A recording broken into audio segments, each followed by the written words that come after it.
Part 3. A Peace Movement Emerges. Chapter 10.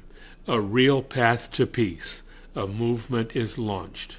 For as long as NATO and U.S. imperialism exist, we'll be mobilizing and organizing against it. People power is the only thing that can stop the war machine. Manolo de los Santos. This chapter was published November 22nd, 2022. You don't have to be Ukrainian or Russian to demand the U.S. stop instigating, escalating, and funding the war in Ukraine, declared People's Forum co-director Claudia Cruz at the Real Path to Peace in Ukraine event Saturday, November 19, 2022, in New York. Her comment was an answer to President Biden's clever trick of saying peace is up to the Ukrainians. That gives him a pretext to continue the flood of military aid and trainers that keep the war hot and endless. We demand the U.S. government stop its brutality across the world, Ms. Cruz said. She scoffed at the official U.S. government claim that its proxy war in Ukraine was, quote, unprovoked, unquote, adding, we can see the difference between the narrative and the fact. We need to shut down the war machine. NATO, AFRICOM, every instrument of war across the globe. We have a collective responsibility to remember the four waves of NATO expansion, she said, explaining that when NATO's original defensive role against the USSR ended, it morphed from a dozen European and North American countries into an aggressive alliance of 30 countries designed to surround Russia and extend imperial power to the Middle East, Central Asia, Africa, and the Far East. We need to remember all the imperialist interventions, Claudia said, financing dictatorships and attacking people's movements in Central America in the 1980s, the invasion of Panama in 1990, terror bombing of Yugoslavia in 1999, invasions of Iraq, Afghanistan, Libya, and Syria, sanctions, coups, and regime change operations in Cuba, Bolivia, Zimbabwe, and Venezuela. She later said the same and more about the U.S.-backed Israeli genocidal assaults on Gaza. The event was called to launch a major intensification of anti-war activity across the U.S., starting on Saturday, January 14th, 2023, as part of Martin Luther King Jr.'s birthday weekend. Sponsored by the People's Forum and the Answer Coalition, the call was echoed by a large array of groups, including Black Alliance for Peace, U.S. Peace Council, United National Anti-War Coalition, Black is Back Coalition, Popular Resistance, International Action Center, World Beyond War, Bayan USA, Green Party, Sanctions Kill Campaign, Students for a Democratic Society, Global Network Against Weapons and Nuclear Power, and dozens of others, including groups in Canada, Europe, and Africa. Manolo de los Santos of People's Forum chaired the event, which was packed with people at the forum site, with hundreds more online. Manolo said, for as long as NATO and the U.S. imperialism exist, we'll be mobilizing and organizing against it. People power is the only thing capable of stopping the war machine. Brian Becker, director of the Answer Coalition, said we have to organize tens of millions. If you're a worker, a young person, all who are suffering because all the money is going to the war makers and not the people, we need to unite to fight against the war makers. We're building a worldwide movement.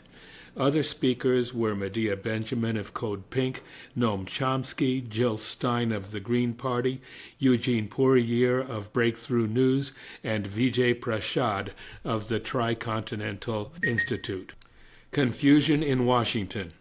Medea Benjamin highlighted confusion in Washington, where, quote, the most cautious people in D.C. are the military, with top General Milley calling for negotiations while Biden and Blinken push the illusion that Ukraine can get back all of Donbass and Crimea, End quote.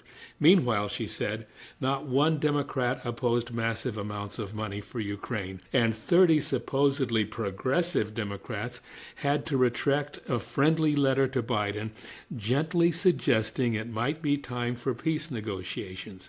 She said the most extreme right-wingers are feeling pressure from their base against the blank check for Ukraine. Democrats and Republicans have united against both Russia and Palestine. They are now losing on both fronts. Benjamin clarified that the anti-war movement should not align with the far right. Rather, it should reach out to people concerned about climate change and the faith-based movement, including the Pope, calling for a Christmas truce. Noam Chomsky said the war can end in one of two ways: surrender or a negotiated settlement. The U.S. wants to continue the war to weaken Russia, then impose conditions on a defeated Russia worse than those imposed on Germany at the end of the First World War, he said. The consequences of this vast gamble is the war must go on as long as it benefits the U.S. as the world's dominant power.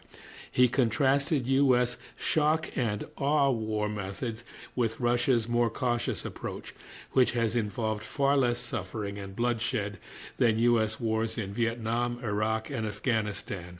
He said the U.S. gamble that Russia will accept defeat is based on illusion.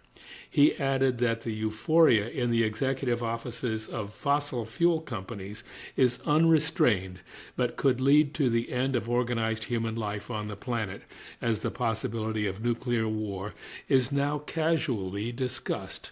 Quote, every possible path to diplomatic settlement should be pursued, Chomsky said, but the U.S. and U.K. have sabotaged the Minsk II process and the deal between Ukraine and Russia in Istanbul in spring 2022. As the war continues, options become very narrow, he concluded. The end of the colonial white supremacist project, but full-spectrum dominance. Jill Stein, twice presidential candidate of the Green Party, said, "We cut our teeth on fighting manufactured consent in Vietnam and Iraq, and we're facing a social economic system run by elites in the end stage of their colonial white supremacist project." End quote. She pointed to recent polls showing that most ordinary people focus on basic issues like health and housing, inflation, and economic desperation, and not defense and security, the favorite of D.C. politicians. The people's second concern is betrayal by government officials. War in Ukraine and against Russia rank between 1% and 2%, she said, but the U.S. federal budget allots more than $1 trillion for the military, which leaves a pittance for human needs and the climate crisis, while 50 million people are facing acute starvation. This is a crisis of war, a crisis of climate, and a crisis of justice, she said. The U.S. elites insist on full-spectrum dominance, Stein observed. The U.S. is determined to not allow competitors to emerge, neither among enemies or allies, referring to how the Biden gang bludgeoned its NATO allies to sanction Russia, causing economic disaster for themselves. The U.S. has disrupted or canceled all nuclear treaties, endangering everyone. The solution is to get rid of the nukes, she said. Meanwhile, water levels are rising everywhere while fossil fuels are the engines of war. She said the explosion of the Nord Stream pipelines caused the biggest ever release of poisonous methane gas. Now there are 10 new liquid natural gas terminals in the U.S. and another 10 in the EU. We're going to stop it. The U.S. wanted this war. Brian Becker said the U.S. pumped in billions for military aid to Ukraine after rejecting Russian peace proposals in December 2021. They wanted this war because of their imperialist objectives. First, the EU was becoming independent of U.S. imperialism by dealing with Russia and China, ending post-World War II dependence on the U.S. The U.S. strategy was to use Ukraine to weaken Russia. Then the U.S. plan was for Russia to invade Ukraine. If you're Russia, what should you do? We can't ignore that the U.S. imperialists wanted it. He added that our enemies are not in Ukraine or Russia. They're on Wall Street, in the Pentagon, and Langley, CIA headquarters. Becker said the path to peace is to negotiate, not escalate. But he warned that if you stand for peace against the war makers, you're an existential threat to them.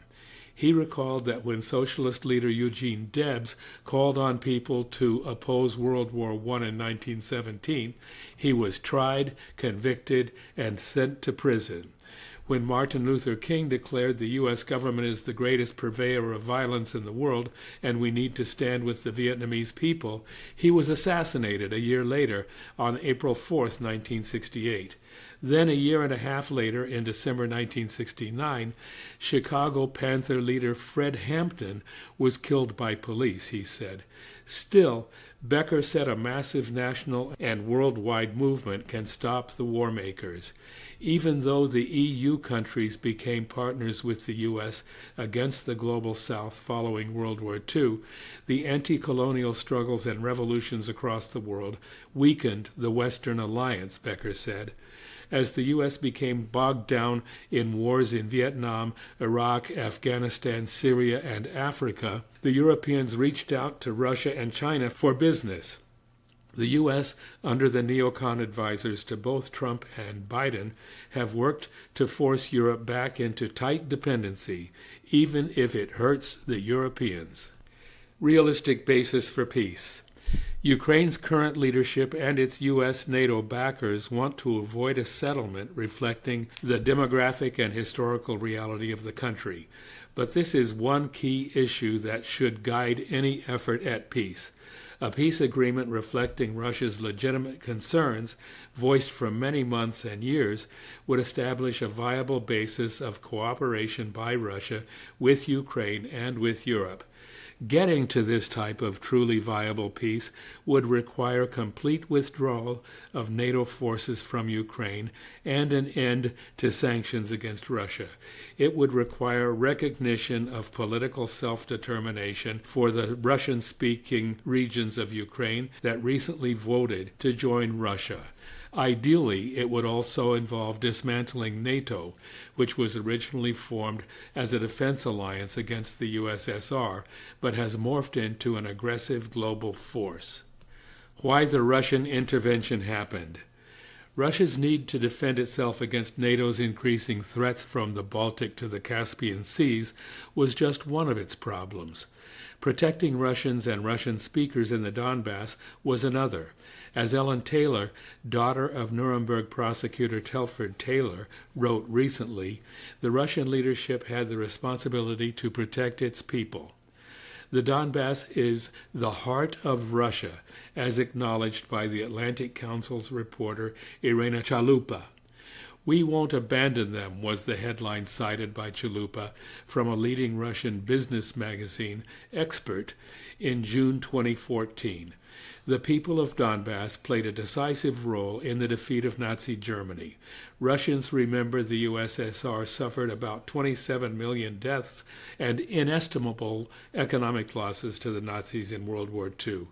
Their determination to prevent anything like that happening again should be understandable. Quote, Russia, convinced that an attack was imminent, despairing of negotiations, persuaded by information contained in a hacked email, and aware of the danger of waiting any longer, launched its special operation, Taylor wrote. From February 15th to 24th, 2022, Ukrainian army shelling in the Donbass region increased daily from 41 to more than 2,000 on successive days. NATO's intention was to precipitate an attack, she stated. The avalanche of Western propaganda charging Russian aggression does not change the fact that Russia responded to years of provocations. Millions of Russians living inside the existing borders of Ukraine were targeted for choosing political autonomy from Ukraine's fascist-infiltrated national government. Some 14,000 soldiers and civilians were killed between 2014 and early 2022 in the internal war launched by Kiev Kiev in the spring of 2014 to crush resistance to the violent coup of that year and smother demands for autonomy. Conspiracy by NATO and the U.S. in a war of aggression. Medea Benjamin and Nicholas Davies called Russia's intervention an illegal, brutal assault, criminal, and the worst strategic decision that any Russian government has made since the Russo-Japanese War of 1904-5. In their new book, War in Ukraine, Making Sense of a Senseless Conflict, they say Russia was the aggressor. But Ellen Taylor states bluntly that the crime of conspiracy to commit a war of aggression has to be laid at the feet of NATO and the U.S.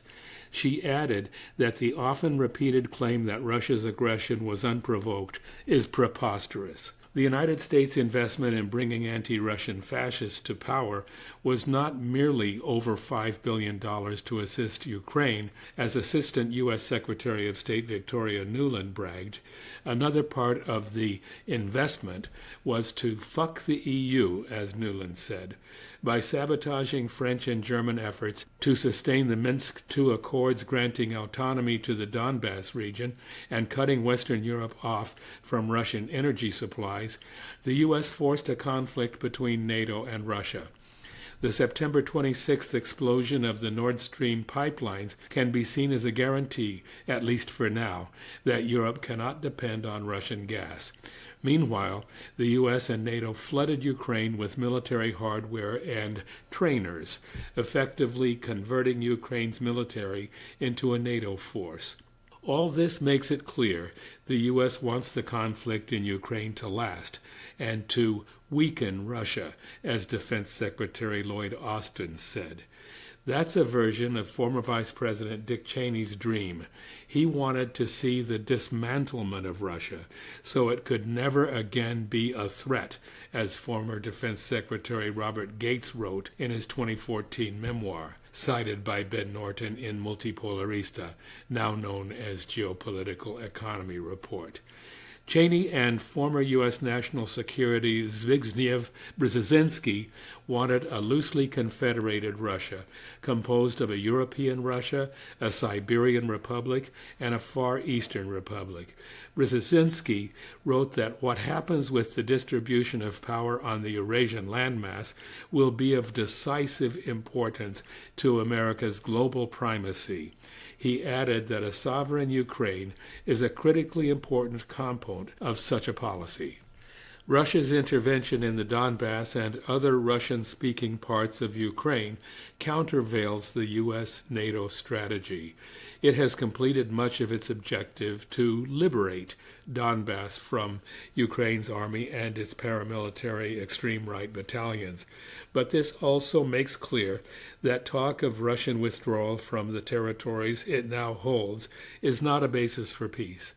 Western claims that Ukraine is winning, and Ukrainian President Zelensky's fantasies of regaining Ukraine's lost territory are hopeless.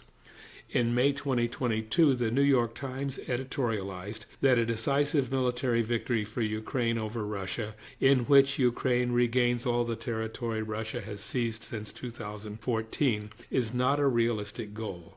Unrealistic expectations could draw the U.S. and NATO ever deeper into a costly, drawn-out war." End quote. How to stop the war? The question of how to avoid a drawn-out war that could become nuclear is now a topic of debate. There are calls for negotiations from a variety of sides. Talks will of course take place. Biden takes the position that negotiations are up to the Ukrainians, whose war effort is totally dependent on the U.S. and NATO. Meanwhile, Zelensky has insisted that Russia surrender and withdraw its forces. This doesn't sound like a basis for negotiations and makes calls for talks meaningless. Instead, the peace movement should call for an end to the U.S.-NATO funding, training, and arming of Ukraine.